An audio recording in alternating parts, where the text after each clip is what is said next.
কালকে আমাদের এই সংহতি যাত্রা ছিল বিশালগড়ের দুর্গানগর থেকে।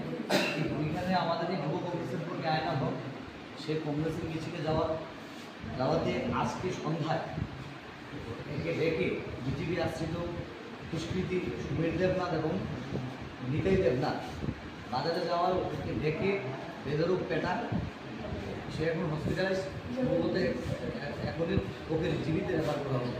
এই ধরনের ন্যাক্কারজনক ঘটনা আজকে কংগ্রেসের মিছিলে যাবে বলে কাউকে যদি মানে মারধর করা হয়, এখানে তো মানে গণতন্ত্র তো বিপন্ন। আজকে বিশাল বড় অবস্থা ভয়ঙ্কর করুন, কারণ কংগ্রেসের সম্মতি যাত্রাতে যাওয়াতে ওকে এভাবে মারা হবে, এটা তো আমরা মানে ভাবতে হবে। এই ধরনের মানে বিজেপি আশ্রিত দুষ্কৃতী যারা বারবার আমরা আক্রান্ত, যারা কংগ্রেস করছি আমরা বিরোধী যারা, আমরা আজকে বারবার আমরা আক্রান্ত।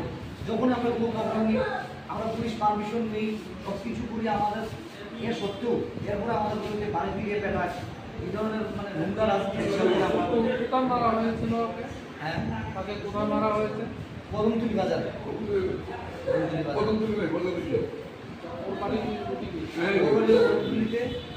কালকে কংগ্রেসের ওই সম্মতি যাত্রার ভ্যাকসিন নিয়ে সামনের সারিতেই ছিল, ওকে দেখে এরা এই ধরনের আমরা তো চাই সবসময় শান্তি সম্পত্তি সবাই রাখবা পেলে এই ধরনের আশা করতে আমরা চাই না একটা ভয়ের ব্যবস্থা নেই। যেভাবে করতেছে ঠিক না। সমীর দেবনাথ, নিতাই দেবনাথ বিজেপি আশ্রিত একদম দুষ্কৃতিকারী। গুন্ডা বেরিয়ে